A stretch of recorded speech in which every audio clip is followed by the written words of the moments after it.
Welcome to Insightly. I'm Melissa McGinn. And I'm Jordan Walker. We're your hosts on a mission to empower executives and business leaders with the knowledge they need to turn data into a driving force for innovation. Join us every episode as we share real-world case studies and provide practical tips to unlock the full potential of your business through data and analytics. So if you're ready to transform your relationship with data, hit that subscribe button, because in the world of business, insight is power. Hello, Alyssa. Hello. How are you? Happy November. Wait. Well, by the time this launches, it'll be December, and we are going to be officially in jingle jangle time. Yes. Have you already started decorating for Christmas? I did. Ooh. My whole house is Christmas as of last weekend. Ooh, lovely. Normally, I'm a wait till after Thanksgiving gal. And then I was like, screw the system. Like, why do I have to wait? Yeah. I'm going to do it now. So I almost started decorating for Christmas, but I put up my fall decorations this year. I'm also usually the day after Thanksgiving, I'll, stay in my PJs all day, eat leftovers, put on all my Christmas records and stuff, and just go to town with things. I almost started taking Christmas out earlier, but I'm just really liking my fall decor. So I'm like, you know what? I'm just going to stick to my tradition, but I'm definitely in the holiday mood. I was over my fall stuff. That was kind of also part of it. It's like I had that up since September, and then went to spooky stuff. Added some Halloween, just the bats and the skulls and things. Then immediately when Halloween was over, I'm like, this is coming down. And then I left out my fall Thanksgiving kind of things. And then I was like, eh. You needed some jingle jangle in your I just life. didn't get any new exciting fall decorations this year. And then I hit a huge jackpot at Goodwill. Oh, yeah. For Christmas stuff. Yes. That is, okay, we're going down a rabbit hole, but that is a really great place to shop for decorations. Yes. And I'm big on kitschy Christmas. I love all the scary looking Santas and vintage little things, because I've just gotten so many hand-me-downs, but I've found some really prime selections at Goodwill. It's shocking. Yeah. This is the first year I've kind of gone into the thrifting holiday thing. I'm shocked, and also saving a lot of money, because if I'm typically my go-to would be Home Goods or Hobby Lobby or stuff, and it just gets out of control. Yeah. So if I go to Goodwill, I'm but then I'm also oh, it's only $2.99. I can buy way more things. But I'm not as big into the kitschy Christmas, but I do like to have a kind of a vintage meets modern vibe going on. Yeah. So I like that. I'm into it. Well, to kind of, I guess, tie this back to data, it'll be interesting because on social media, you hear all the chatter of, screw the system. I'm putting up Christmas because it makes me happy. I'm going to be interested in understanding how long do people keep their Christmas up as we go into the new year. So informal poll, as you're listening to this, drop us a comment if you're on Spotify or in Apple or and tell us, or YouTube, how long are you keeping up your Christmas decor this year? Because you could get tired of it earlier because you put it up earlier. Maybe. I mean, I kept my Christmas tree up until April. No. I was I'm too busy. I'm keeping this baby up. It made me happy. Okay. See, I get to a point where I'm over it. And that's second week of January for me. Oh, yeah. Yeah. But we're also going out of town for Christmas this year. So I feel I'm going to miss a whole 10 days with my Christmas. So I'll leave it up. And then just whenever I get ready in January. But then you just hit the ground running with business. Yeah. And then I just am I have no time. Yeah. So just leave it up. So nice to catch up with you and to have today's conversation. For those that are just joining Insightly for the very first time, welcome. We are glad to have you. A lot of our conversations are kind of informal like this, but I promise we do bring it back to a very data-centric conversation. If you are a fan of Insightly, I've been looking at our reports as of lately, and we are getting our data. We're getting more subscribers. We're getting great listens. But if you could just take a hot second and click that subscribe button on whatever platform that you're watching or listening to us on, that would be awesome. We'd love to make sure that as we release new episodes, you are getting those notifications so that you can keep up. And also, I personally share podcasts with people. As soon as I listen to something, I'm oh, this person would love this. Yeah. So if that's you, if you're loving this, think about the other fellow whether data nerds, aspiring data practitioners, or just someone that would appreciate kind of the concepts.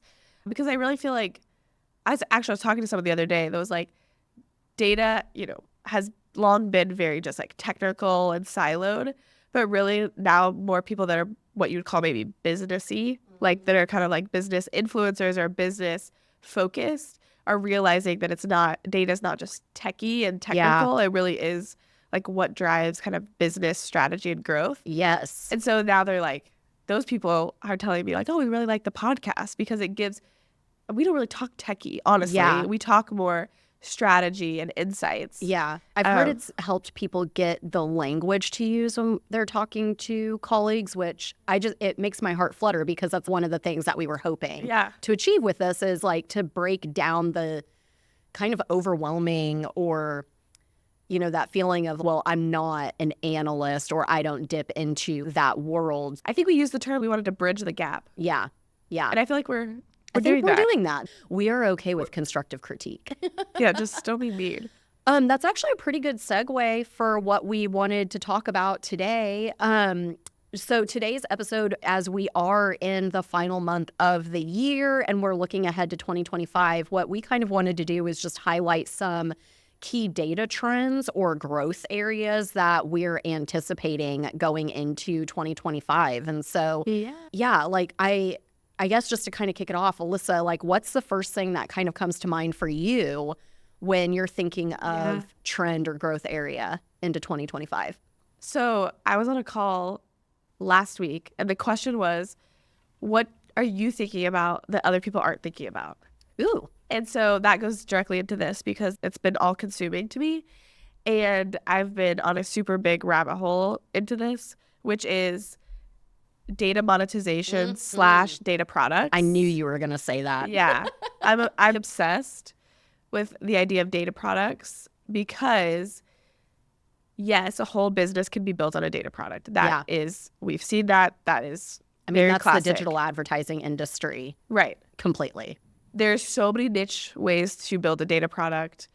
But what I'm saying is a trend, or I'm thinking it's going to be a trend, is your more of your professional services, your consulting businesses that are working in specific industries, they're building data products with the internal data that they've collected and or utilizing their customer base for surveys to then build data products. So I know we've talked about how data monetization can be an internal use case for growing revenue, but I'm talking more about an external use case. Should we first everybody what data monetization is? Yes. Because I think if there are marketers listening, I think their brain is going to go straight to, okay, you're using data for targeting and you're allowing people to buy that data. So just from a paid advertising standpoint, but give us baseline foundation. What is data monetization? Okay. So I don't think about it from that perspective because I'm not a marketer. Right. And I actually like what you wrote, process of turning data into revenue. Yeah. So there's a lot of different ways to do that. And the way that I'm talking about it is using data that you have or you've collected that is valuable to the market, packaging it, putting it together in a way that is consumable and selling that as an additional revenue stream. Yeah. Is that fair definition? I think so. And the reason why I wanted you to describe that a little bit is because I do think that the first immediate thing that people think of is just that paid advertising aspect of it and not seeing how it can translate into actual products as extensions of your services. And that kind of goes back to some of the earlier episodes where we talked about innovation within your business and using data and even, customer service data and transactional data and things to find out okay, well, could I package this up and offer industry insights to people? Could I offer, pathways for, synergistic services kind of a thing? And that's definitely more of what I'm referring to. And I think you're right that there's a lot of ways to turn data into revenue. When I think about the trends in the future, I'm thinking that so many businesses are sitting on so much data that not only could they be using internally, but that people would love to get their hands on. Yeah. So an example is a consulting firm that we work with that they serve a very specific industry, the architect, engineering, construction industry. Cool. So they are doing very high level consulting. What they realized is that because of that position, their clients were asking them, well, what do others in the industry do? What's standard? Those kind of questions. So I guess it was a few years ago, potentially more than that, they started doing surveys. They do like 6 surveys a year for their whole client base. And it's like a CEO survey, a CFO survey, and then there's a tech survey. And anyway, they do all these different surveys, and then they package that up and they give customized for a price, a customized report where the client is benchmarked against all of the survey results. That's cool. In the industry. But what I think is so cool is that they're now, they're taking, what we're helping them with is kind of taking that next step to really productize it into something that is more general, that can be sold to outside of just their clients, but someone who wants just what is benchmark, what kind is of the off the shelf versus the customized. Yeah. And then also combining like all the results. So like they've been doing CEO, CFO, tech, and HR, I think. Cool. And so now bringing that together for a more holistic picture. And that is like, it's a very significant part of their revenue. And so I just think that there's so much, and again, it's out of the box, it's innovative thinking that requires like, what data either do we have or could we have based on how we're positioned in the market, and what could people come to us, looking for? Yeah. I'll give another example. This is not my own. I heard this on another podcast where there's a guy talking about he had a lot of connections within private equity, and he had a marketing business that he grew and sold for, absorbent amount of money. And so he still had this whole client base of marketing people, but the PE people were coming to him saying, hey, how can I evaluate this deal based on how much they're spending on ads, kind of what they're doing in terms of marketing? And they were saying, hey, like, we'll pay, for your kind of thoughts on, what this is looking like, how we could either utilize almost like crowdsourcing or something. Literally. Yeah. And so, these PE guys are like, hey, media and marketing, we don't really know any of that kind of stuff, but we want to know if this is, kind of what could be value created from what they're doing now, and is this even like good? Yeah. And so he was like, I would just survey all of my marketing clients, put together a report, and sell that back to private equity for like huge dollars, because those guys are looking at millions and millions of dollars of deals. Yeah. And so I just think there's tons of creative and innovative opportunities for how to package data. And I think part of it is most business owners or people working in businesses have to think creatively about what could the market be looking to me to understand. Well, that example also kind of triggered a thought of something that I've been reading about a lot more recently: media mix modeling, marketing mix modeling. I saw you post that on LinkedIn. Yeah, so it's something that's been around for 50 years. It's not really anything new. It's essentially like, how do you forecast the potential outcomes of what your media or your marketing mix is doing? Okay. But you forecast it against business objectives. So it's not just purely based on, okay, if I have all of these tactics within my media buy that I'm putting out there, what's the return that I'm expected to get? That's like delivery metrics. Comparing that mix to historical data around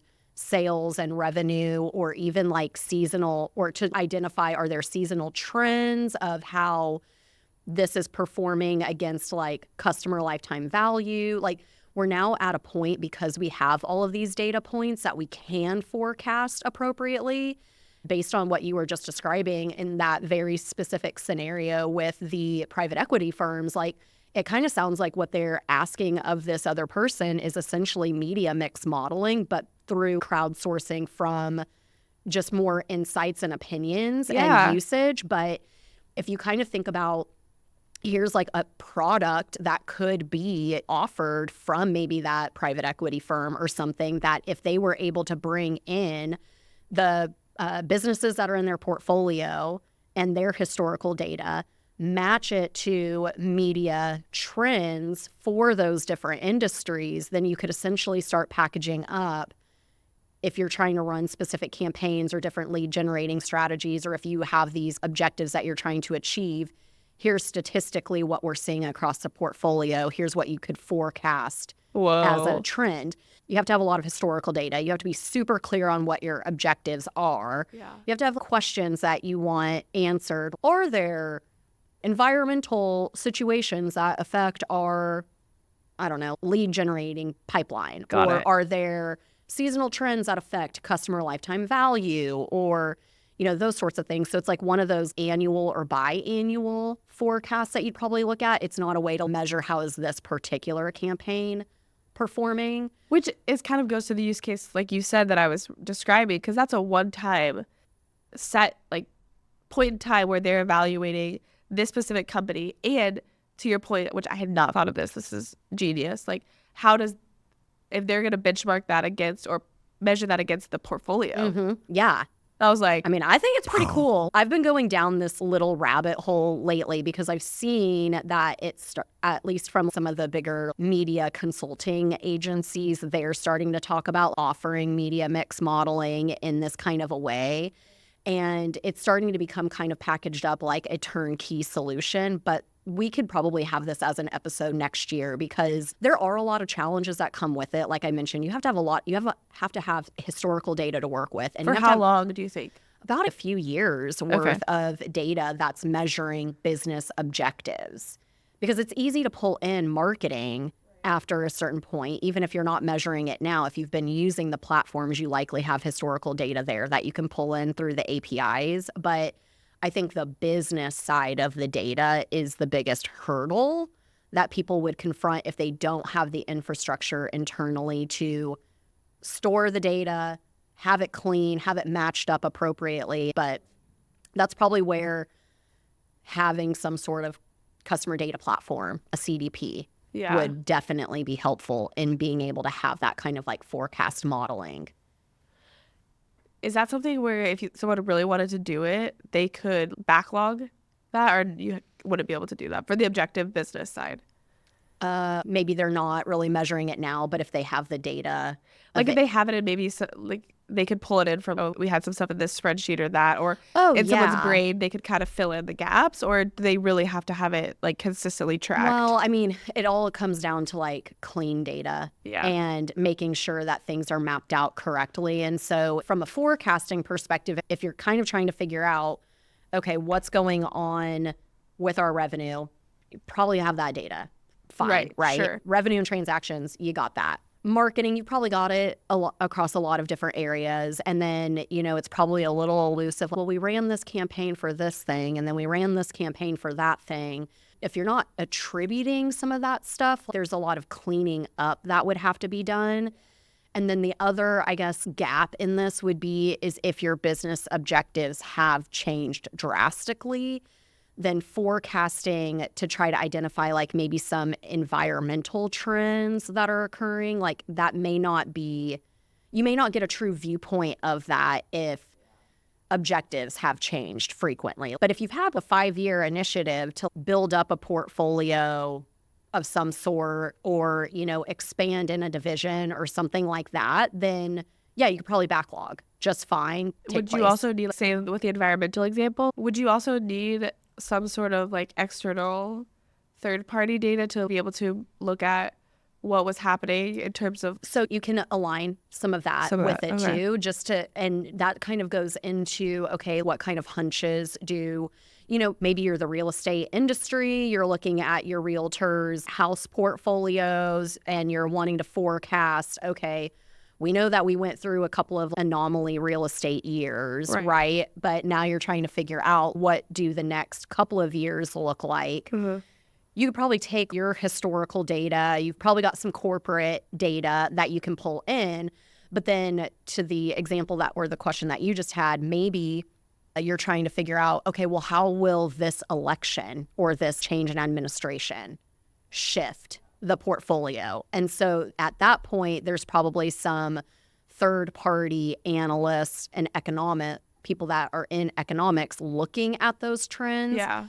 But I don't know, again, it kind of boils down to when you're forecasting, you want to put in scenarios that you're playing out, but you also want to make sure that you're not just throwing in a wild card that really doesn't relate to a lot of things. So I don't know. It's kind of a dicey question, I guess. Yes, you can, but it's also what makes sense too. I think in the perspective of, okay, how is this administration going to maybe shift the forecast? I mean, there's so many variables that are unknown right now that like, how would you know? You'd have to probably monitor it based on like policies that get enacted. So that sounds hard. Which is not really an annual forecast. At that point, that is more of a monitor and attribute what's going on in your portfolio as some of these things drop, just to see if there are influxes. Too, if you could start to look at, so when the interest rates were like at 2.8 or like 3%, start looking at like the dips and the highs and what was true politically, geopolitically. Yeah. Some of those things maybe would start to give you like a baseline for looking. But again, you'd have to, monitoring ongoing would be hard. So here's where, and again, we could probably dedicate a whole episode to this, but one of the big things about media mix modeling is that you never want that to be like the single source that you're looking at. And so in this, perspective, it's okay, well, why would we want to go down that path and look at that direction against our forecast? That's where you probably want like more. And one of the trends that I wrote down on here is the behavioral data and the customer sentiment side of things. Like maybe in your customer, if you're looking at some emotional analytics and you're looking at some behavioral data of the chatter across home buyers or something, if you see that there's an influx and people asking a lot of questions about, is now a good time to buy a home? What's going on? Should I buy a home now or wait? Like those kind of things. If you're seeing that as being like a big impact on people's like thought processes to whether or not they list their home, then maybe you want to forecast it, right? Right. But if you're not really seeing that, then it's kind of like you're just being a nerd and wanting to know. I think that's where I'm going with it. But I guess kind of building off of that is that behavioral data side of things. And this year I've actually seen the trend in wanting more behavioral data come to light. And so when I'm talking about behavioral data, it's, user experience data. How are your customers or your prospects interacting with your brand? What are they in market for right now? What are their search trends look like? What are their media habits? And what's their customer journey with you as a company, and kind of pulling all of that together to be able to identify, okay, what's our customer journey with this segment of our customer base, pulling in like the emotional analytics side of it, meaning like customer sentiment, customer service responses, reviews, testimonials, social chatter that's out there. Like everybody will tell you everything online. Right. And what I've been doing a lot this year is actually helping pull that in to create themes against like a customer journey of, if somebody's like going to go buy this product or they're interacting with you, here's what their motivations are at each stage. Here are common things that they're searching for and talking about at each stage. And so essentially, if you kind of pull in not just your own internal customer data, you've got the behavioral data, you've got more of the customer sentiment and motivation. Now your whole journey also includes, how do I talk to them? Where do I talk to them? When do I talk to them?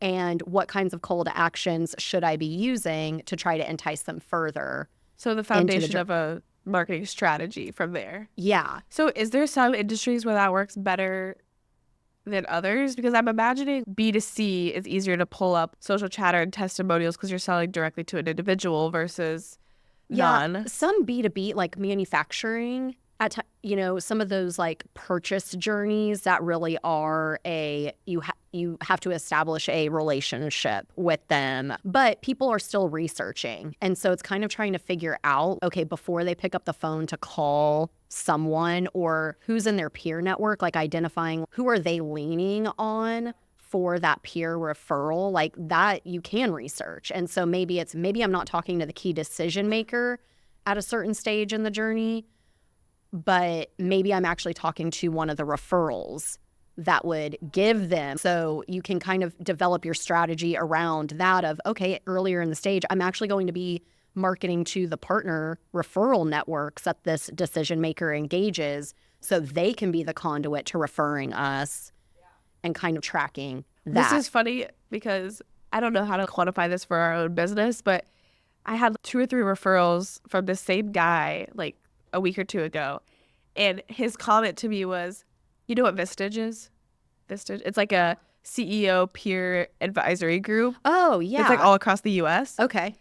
So he was like, that was the peer group. So he was like, everyone was talking about Power BI and analytics in our Vistage group last month. And so that's why there's all these referrals coming to you, because you're the one I know that does that. And so it's funny, like these guys were like, hey, you know, some of these trends, like, hey, we need to know about our data. I don't know where to start. Like, we need to get on top of this. And, you know, it's like, well, have you heard of Power BI? Like that was their conversation in their peer group. I mean, now that maybe I'm just not smart enough, but like it feels really qualitative and just like really hard to like track or understand that. Well, I think it goes to some of those like challenge conversations that we've had in previous episodes of where you would go to store that is in the CRM, right? So if you've gotten a new referral and then you would mark the lead source maybe as like the Vistage group, or instead of just networking, if you wanted to get that specific, or have a subset of, okay, lead source is networking, subset is Vistage. Yeah. So then over time, you could probably see, okay, how well are these networking groups working for us to deliver quality leads? Yeah. So I think you can, but it goes back to that challenge of it just has to be inputted somewhere. Yeah.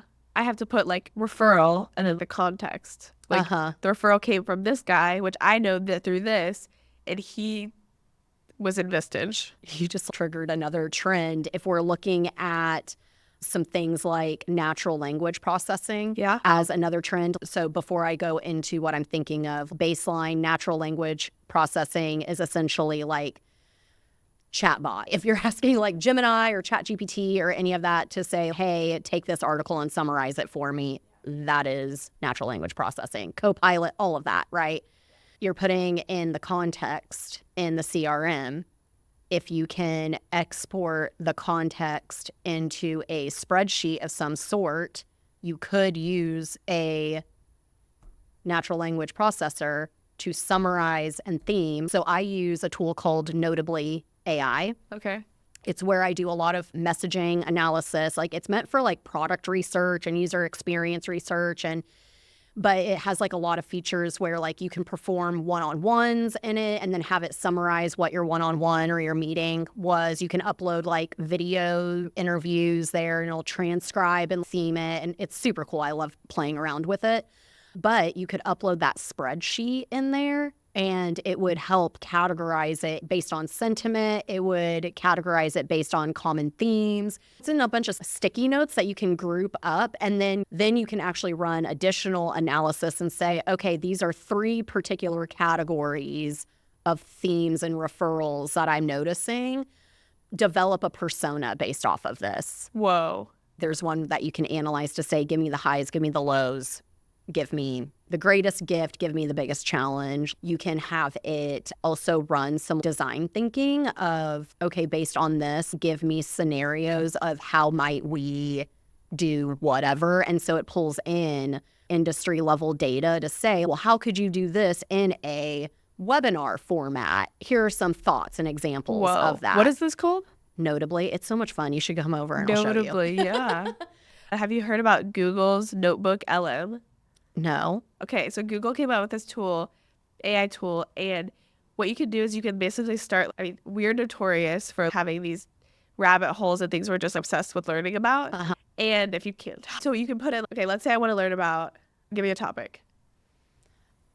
Oh gosh. See, you're putting me on the spot and I'm just now topic. Okay, let's say we want to learn about. Well, just make it easy. Say that you want to learn more about artificial intelligence. Okay, so you want to learn about AI. You can drop into this notebook like YouTube videos, podcast episodes, articles, like any kind of media that you want. And it aggregates all the information and makes it into a audio podcast for you. Wow. Isn't that amazing? Okay, so maybe we need to do like a end of year. Here are some of our favorite nerdy tools that we've either started using or want to learn more about. That seems really cool. It's awesome because sometimes you're just like, I want to know kind of the gist of what's happening in this space or this topic. And so it made me, I was trying to learn about something actually specific in private equity, like a type of deal. So I put up 3 or 4 YouTube videos and like a podcast and an article, and it made me like a 25-minute audio podcast. Wonderful. And it just summarized and aggregated all that information. That's beautiful. And it can also think to add other information that it has on the topic. Anyway. That's great. Super cool. So natural language processing. For the win. Oh, I wanted to add about that. Yeah. So there's a component to analytics to be able to kind of utilize natural language processing. So some of the big analytics tools on the market, Tableau, Power BI. Right. Copilot now integrates with Power BI. Tableau has a tool called Pulse. Okay. And so again, none of this works well unless your data is good and analytics ready. And you take a little bit of time to train it as well. You've got to ask good questions and whatnot. Yeah. It's perfect for ad hoc analysis or ad hoc reporting. So historically, you'd have to build a dashboard for every kind of question or analysis that you're trying to do, right? So now it's built in to where you can say, well, we don't have a dashboard built to compare, salespeople in this region to salespeople in this region based on revenue produced and commission or something. So then you could just search, type it out, and just say, hey, I like to be Copilot. nice to my AI bots. I say please, I say thank you. That's nice. Compare the salespeople in the West region to the salespeople in the East region by these 3 factors, and it basically produces a dashboard for you. Great, yeah. Ad hoc analysis, whether you would call it that or not, is kind of fundamentally like what they're looking for. Yeah. Because you can't build a dashboard to predict every need that you're going to have or and I think question. that's where people get caught up too. As when we've worked with clients, the hurdle is, well, what do I want to see? Well, I want it all. Right. But I don't need all of it right now. And those are like, I think sometimes, and I've been going through this kind of scenario with one group currently where we have things that we want to measure. But then as we're thinking about it for different scenarios and different audiences that things would be reported to, there's different data, there's different visualizations that make sense for different groups. Right. And instead of trying to make it an all-in-one that is going to be comprehensive and work for everyone, like that whole wish of, I want an all-in-one, but still the flexibility, but I'm not the one to build it, and I don't want a third party to build it for me all the time. What it's are okay. you? Well, maybe we need to explore these directions so then you can actually ask the questions that you're wanting beyond what the base level needs really are. And this feeds into another trend. Okay. Data democratization. Yes. Which is you as the executive, can't necessarily build analytics or predict the needs of every single person in your organization and how they would want to utilize and see the data and what questions they might have. We typically use the example of a salesperson, arming them with customer data and a history of buying and sentiment and all those things so that they can get on a call very prepared that they're going to upsell or cross-sell. Yeah. So if you're going to use that example, like having something like this to build in natural language processing to where all the work that the executive team or the highest level have done is to prepare and make the data accessible in an analytics or visual format. Now the salesperson could just say, okay, well, this set of dashboards that we have isn't showing me this specific question I have. Yeah. Let me just go in. And I think that speaks to a lot of things. That speaks to building a data culture, which we've talked about. Yes. That talks to democratizing the data, which we've talked about. Because, it's not locking up the data into the executive C-suite to where no one else can use it. But I think it also speaks to the natural language processing and just letting, because you can't have it all. Like you said, you can't have everything ready to go, but you can build it to where your people have the data, but they can do with it as they want. Well, it allows people throughout the organization to think more innovatively. And so if they've got the opportunity to look up and ask those questions, they don't have to feel like I'm a burden and I have to go through these 3 different departments just to have them pull the data and analyze it and visualize it for me on a whim. If people are able to access the data and then they get comfortable just asking questions that help benefit their role or open up doors for new opportunities, now you've allowed that data culture is now innovating your company.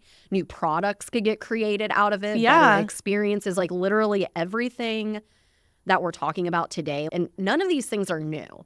Like they're not new, bright, shiny things that are coming out in 2025. Like these trends are growing. They're growing rapidly, and a lot more businesses are adopting them. The only thing that slows them down is clean data democratization to be able to go full force with it, and really just fostering that data culture to make it happen. Which arguably, I mean, there's a technical side to democratization, Yes. which is just like role-based permissioning and governance. But more than that, it's culture. Yes. Is there an idea and a culture within the organization that says everyone should have the access to the data that they need? That's the asterisk, that they need, or that's relevant to them, which, you know, you could get into a whole silo conversation on that topic. But, you know, then they'll probably start outperforming what they were doing before. And innovation, to your point.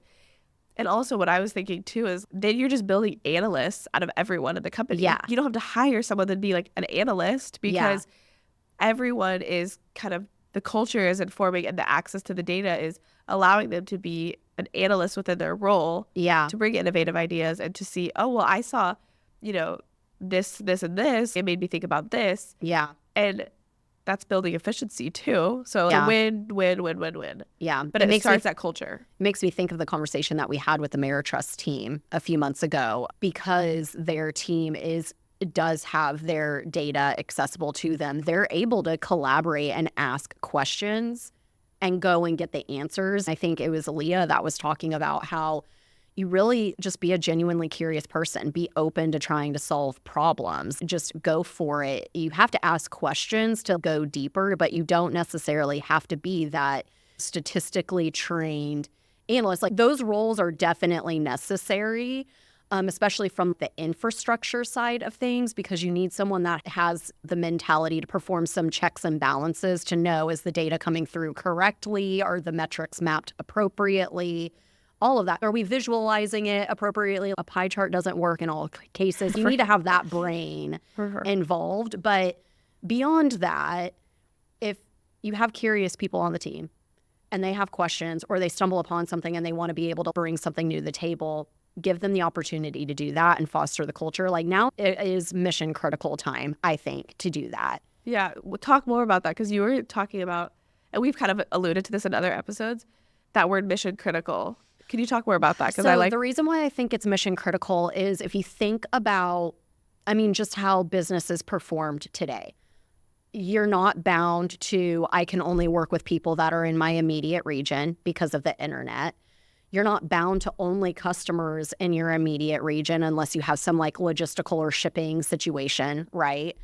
The way that we can pull information to learn more about our customers, like the way, even if you want to do like just basic paid advertising well moving forward, if you want your paid search to work super duper well, you've got to have your data. Like you've got to have the way that you're optimizing against certain goals and conversions set up on your website or your app. You've got to know like your customer journey better to know what ads am I going to be able to run that influence top of funnel versus bottom funnel. You need customer data for that targeting. Like your first party data is gold. Like, so that's such a basic 101 example. But if you think of the way that businesses perform today, if you want to be able to make data-driven decisions and not have to operate on hunches, all of the things that we're talking about and what we've talked about throughout this last year is mission critical. If you want to foster a team that is more innovative, if you're looking toward how can I monetize our customer insights for greater experiences for ourselves or to sell them to other people, all of this is important. And I think what we kind of see a lot of the times is that companies want to do these things, and so they look for third-party tools that can kind of sort of accomplish it without thinking, though, that those third-party tools can't just make it up. You still have to have, like, they're not just like pulling things out of thin air unless you just want general data, which in that case, just go to eMarketer or go to Statista or, you know, something of that nature. Right. So I think it's mission critical because business growth depends on it. Innovation depends on it. Efficiency internally depends on it. The way that we sell and market depends on it. Like data really is now, I mean, we kind of talked about it in our innovation series, like data is at the center of it, from how we conduct business to how we create better customer experiences to how we make our assembly line perform better. I would say even companies who don't have any innovative bone in their body, let's say that they're just like chugging along, you're in business, even if you're not innovative, even if you still do things on paper and pencil to grow, to have revenue. Yeah. And to serve your customers, right? Like even at the very most basic fundamental level, if you want to have consistent, even if you want to just have consistent revenue, right? Yes. Like I would say like data is becoming table stakes even in that type of a company. Yeah. And that's kind of what you're saying is it's definitely mission critical for people who want to grow. Yeah. It's mission critical for survival. Yeah. I mean, even the small retail boutique down the street, they've got data. Like they've got their retail transactions. They can see the frequency of certain buyers that come in store. They can see who purchases in store versus online. They can see how many people are picking up orders versus me shipping them out. Just those points alone, if you're the one and only person, or maybe it's just you and one other person that's managing that store and you're bumping into capacity scenarios, but based on revenue, it's, well, I could hire someone else, which then I lose profit. Or can I find ways to do things more efficiently in my process? Just even with those simple little data points that you can pull out of a Shopify, you can start to identify, okay, majority of our online buyers prefer to pick up in store if they're local. So run more incentives to have that happen so you're not paying shipping, and only use that for the people that can't come in. That's just a random example. But like you can go and find those. And then now you have, okay, well, how do I do that? What kind of incentives do I want to offer? What kind of in-store experience? Yeah. Like when you come in, we're going to celebrate that you just bought something amazing or, and make you feel really good that you drove all the way over here to get it. The capacity piece is like such a big piece because that is something where like people talk about revenue and profit, like capacity and people. If you're in a service-based business or workforce development and workforce challenges are not going away anytime soon. Yeah. In every industry. I think the last 7 to 10 people I've talked to, prospects or clients, that is something that they're asking me about. They say it differently, but it's all the same fundamental question of how do I know when to hire, or how do I know the utilization rate of my people, especially billable services, think lawyers and CPAs and professional services. I mean, same in the retail industry. Like, how do I know when to hire? And as the owner who's probably selling, how do I know when to sell more and when to work in the business more? That's all like capacity and utilization. Yep. And you can't just go whimsically hire someone just because you feel like you're more busy on Saturdays, right? Yeah. Or because you're in tax season and that's historically busier for lawyers too or something. I don't know. Yeah. But like you don't want to make a hire decision on we've been super busy for 3 months, but if you haven't forecasted that trend, if you don't have like your pipeline visible to show you like, okay, this is going to continue for a while, what happens when you've hired someone just on that whim and then by the time that they're finished training, now you're in kind of a lull period and then you're in that stress out mode of how do I, Yeah. They can't be billable as much and I'm paying them overhead. Or that's eating into my overheads. Yeah. I mean, if that doesn't sound mission critical, I don't know what is, Yeah. So, okay. So lots of trends. I think like the point of today's conversation is that we wanted to highlight some of these things, but if you've really listened to any of our previous episodes, these are things that we've talked about several times. And I think the point that we always try to make is, yes, we understand there are challenges in infrastructure, in understanding data, in pulling it all together, but that should not deter you from moving forward because these aren't going away anytime soon. Like at the beginning of this year, we were talking about data monetization. It has evolved tremendously even since the top of 2024. And so we know that these things are not going to slow down any. We know that they're going to continue to grow. And a lot of it is becoming a lot more accessible to small and mid-sized businesses. So don't let this deter you. How do you eat the elephant? One bite at a time. One bite at a time. So, any final thoughts from you, Alyssa? Yes, I have a lot of thoughts, but I'm going to save them for the next one. As we said at the top of the episode, we're going to kind of wrap this episode up and move on to our next one. But if there are any other trends that you have an interest in, drop us a line at hello@insightlypodcast.com. But more importantly, if you could take a hot second, if you haven't done so already, click the subscribe button, whether you're on Spotify, Apple, wherever you listen to your podcast. If you're on YouTube watching us, hello. Comment, say hello, subscribe to our channel. I know one of our goals going into 2025 is to try to get Insightly out there a lot more and widen our reach with people. Yeah. We need your help. So share, follow. We appreciate you very much. Yes, and have a wonderful holiday season. We will see you soon. Bye.